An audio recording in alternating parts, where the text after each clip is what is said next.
तो चलो दोस्तों आगे बढ़ते हैं। अपन गुलाम वंश पढ़ रहे थे और गुलाम वंश में अपन ने पढ़ा अंतिम शासक बलबन। बलबन के बाद में आगे गुलाम वंश का क्या होता है देखते हैं इस वीडियो में। देखिए आपको मैं बता दूं कि बलबन का एक बेटा था मोहम्मद, जो मंगोलों से लड़ता हुआ मारा गया।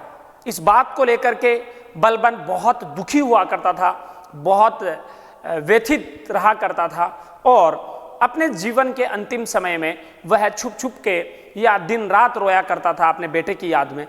उसी मोहम्मद का एक बेटा था के खुसरो, वह उत्तराधिकारी घोषित किया गया कि अगला राजा बलबन के बाद के खुसरो बनेगा। परंतु दिल्ली का कोतवाल उस टाइम पे फखरुद्दीन था और फखरुद्दीन का दामाद जो था, फखरुद्दीन का दामाद जिसको बात करें अगर निजामुद्दीन, तो निजामुद्दीन क्या करता है कि निजामुद्दीन ये सोचता है कि ये के खुसरो शासक नहीं बनना चाहिए, क्योंकि के खुसरो और निजामुद्दीन की बनती नहीं आपस में। तो निजामुद्दीन उसे प्रेशराइज करता है और यहां से भगा देता है और बाद में मरवा देता है। तो के खुसरो का पत्ता साफ हो जाता है और मैंने बताया था उसी टाइम पे बंगाल में, इधर दिल्ली की बात है और इधर बंगाल है, बंगाल का सूबेदार हुआ करता था बुगरखा। कौन था? बुगरखा। ये बुगरखा है, इसका एक बेटा है जिसका नाम था केकुबाद। केकुबाद, ये जो केकुबाद है इसे बलबन ने पाला था, अपने भाई का बेटा है, बलबन ने पाला। कहा जाता है इसको इस तरीके से पाला कि भाई साहब 17 साल का जब तक ये छोरा हुआ ना, ये 17 साल का लौंडा हुआ तब तक इसे ना तो छोरियां दिखाई गई। उस जमाने में 17 साल बहुत होती थी, आजकल चलता है 21 साल की या 20 साल 25 साल बाद शादियां करते हैं, वैसे उस टाइम पे नहीं होता। उस टाइम पे 10-12 साल के राजा बन जाया करते थे और रानियां तो पता ही नहीं कितनी थी, राज परिवार में था। परंतु ऐसे राज परिवार में पैदा होकर के किसी व्यक्ति को 17 साल तक छोरियों से दूर रखना बहुत बड़ी बात थी। इनको छोरियां दिखने नहीं दी भाई साहब कहीं भी।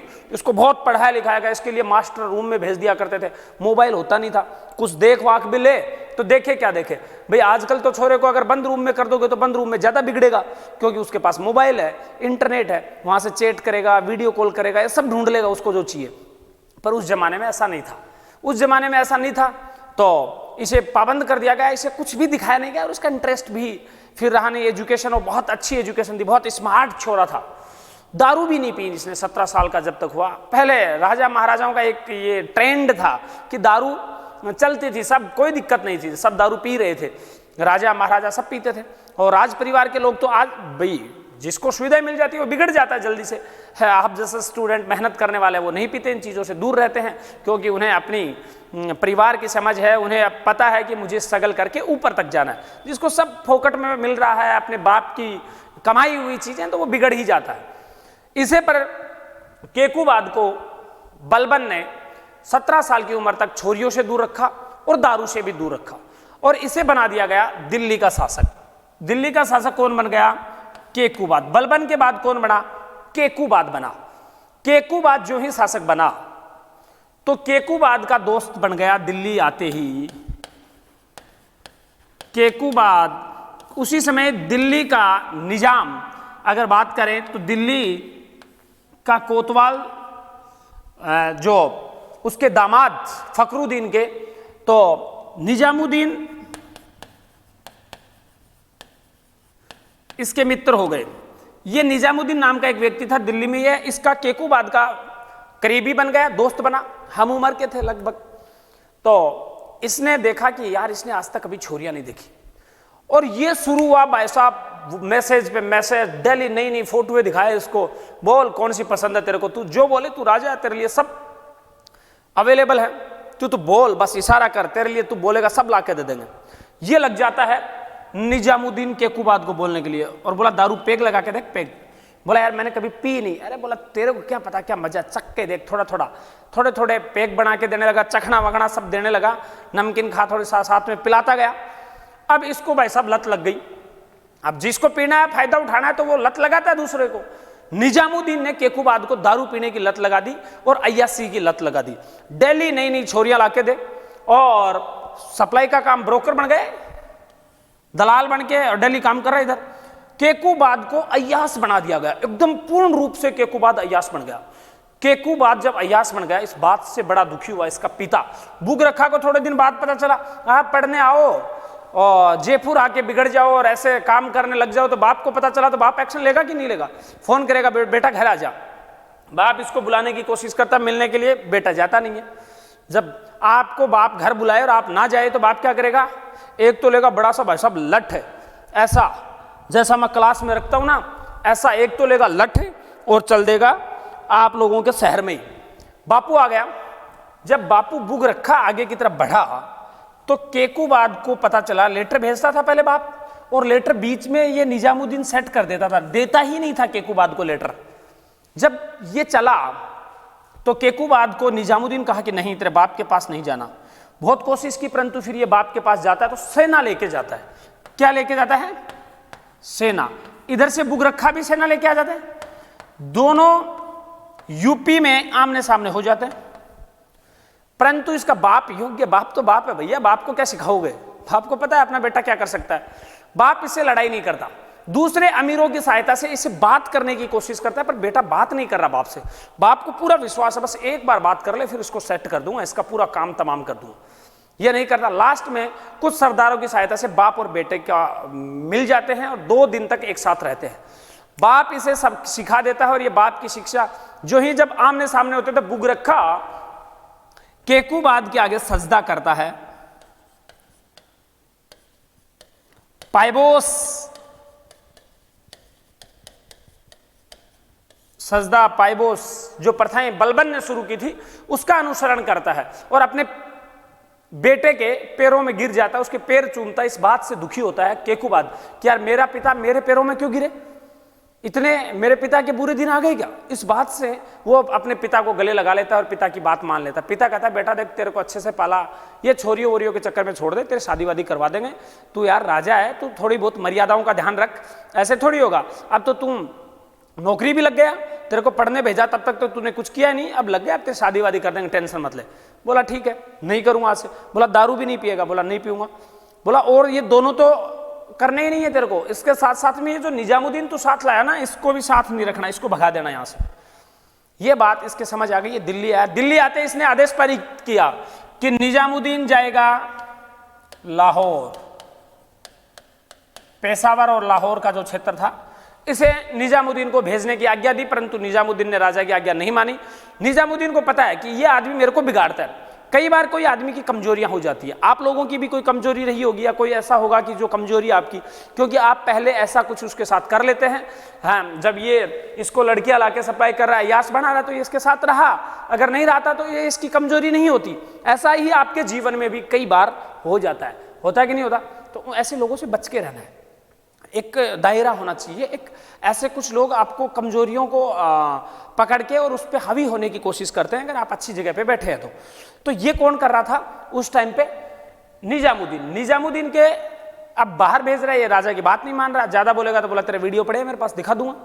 राजा बड़ा टेंशन में। राजा सोचा करें तो करें क्या? राजा ने या केकुबाद ने निजामुद्दीन की हत्या करवा दी। क्या करवा दी? हत्या करवा दी। निजामुद्दीन मारा गया और केकुबाद शासक बन गया। केकुबाद, अब जब निजामुद्दीन मारा गया और केकुबाद राज्य करने की कोशिश करता, इसके पास सेना बड़ी कमजोर थी, तो केकुबाद एक व्यक्ति को अपना सेनापति नियुक्त करता है जिसका नाम था जलालुद्दीन फिरोज शाह खिलजी। जलालुद्दीन फिरोज शाह खिलजी।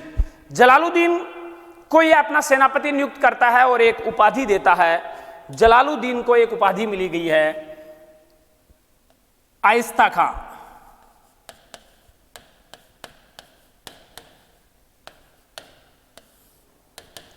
आइस्ता खां किसे कहा जाता है? जलालुद्दीन को।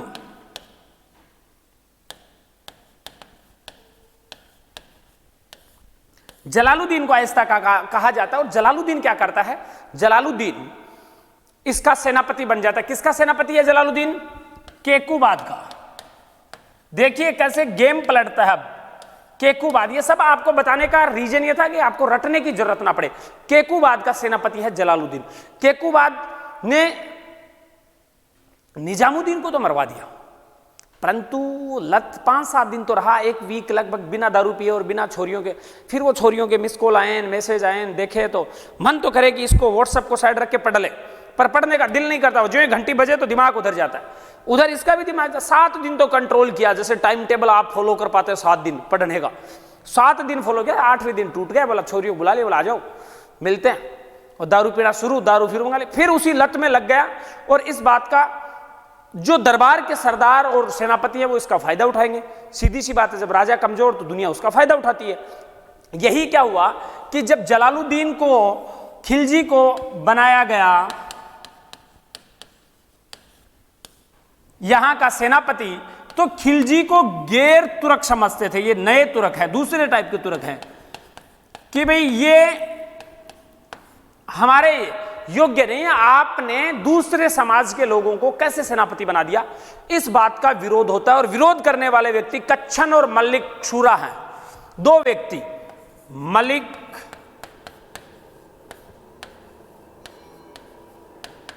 कच्छन और मलिक शूरा।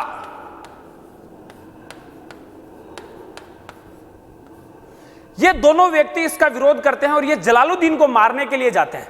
जो ही जलालुद्दीन को मारने के लिए जाते हैं, जलालुद्दीन अपनी चालबाजी से इन दोनों को मरवा देता है, क्योंकि सेना किसके पास है? जलालुद्दीन के पास। इन दोनों को जलालुद्दीन मरवा देता है, और जलालुद्दीन केकुबाद के बाद में इसका बेटा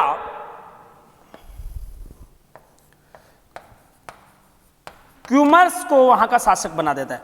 उस टाइम पे क्यूमर्स की उम्र है मात्र और मात्र 6 साल के आसपास का, 6 वर्ष का एक व्यक्ति है।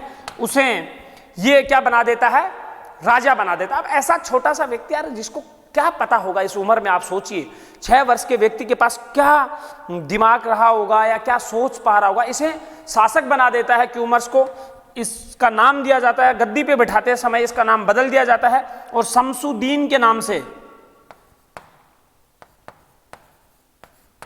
शमसुद्दीन के नाम से इसे शासक बना दिया जाता है। शमसुद्दीन के नाम से शासक गद्दी पे बिठा दिया किसने? जलालुद्दीन खिलजी को। क्यूमर्स को शमसुद्दीन के नाम से शमसुद्दीन को गद्दी पे बिठा दिया। क्यों बिठाया? अभी तक आपको मैं बता दूं, मरा नहीं है। केकुबाद के मरने से पहले ही कुछ लोग जलालुद्दीन का विरोध करते हैं, तो ये क्या करते हैं, कच्छन और शूरा ये विरोध करते हैं, उनको मरवा देता है और अपनी दादागिरी चलाना शुरू कर देता है जलालुद्दीन खिलजी अब प्लान करता है कि यार मैं राजा बन जाऊं, ये तो बेवड़े हैं, अय्यास हैं, ये तो ऐसे पड़े रहते हैं। उसी टाइम पे केकुबाद को लकवा मार जाता है। क्या मार जाता है? लकवा। जो ही इसको लकवा मारता है तो ये एक बेड पे पड़ा था। एक दिन पूरे खिलजी सरदार प्लान करते हैं कि अब हम दिल्ली पे राजा बनने का वक्त आ गया है। केकुबाद को लकवा मार चुका है, क्यूमर 6 साल का है, उसका संरक्षक बन गया जलालुद्दीन खिलजी। तो अब दरबार में चलती किसकी है? जलालुद्दीन खिलजी की। बच्चे की तो चलेगी नहीं, उसे तो समझ भी नहीं है। अब चल रही है जलालुद्दीन खिलजी की। जलालुद्दीन खिलजी क्या करता है कि क्यूमर्स को शमसुद्दीन के नाम से गद्दी पे बिठा के खुद राज कर रहा है।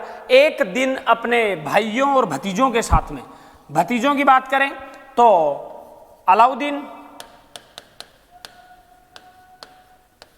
और इसका उल्लुग खां, अल्मास बेग, जिसको जाना जाता है अल्मास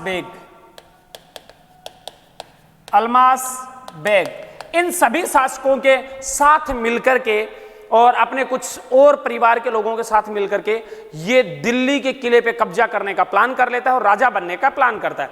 तो प्लान करते कुछ लोग आते हैं और केकुबाद लकवा मारा हुआ बेचारा बेड पे लेटा हुआ है।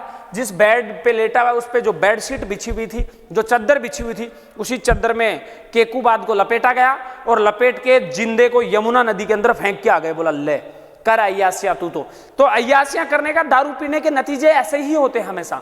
इसलिए इन चीजों से बड़े दूर रहिए, सावधान रहिए, कुछ नहीं होता। लास्ट में ऐसे ही लोग फेंक के आ जाते हैं जिंदे को।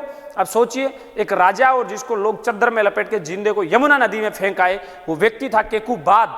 और केकुबाद के बाद शासक बना था क्यूमर्स, 6 साल का था। जब इन्होंने इसको फेंक ही दिया तो क्यूमर्स को भी निपटा दिया।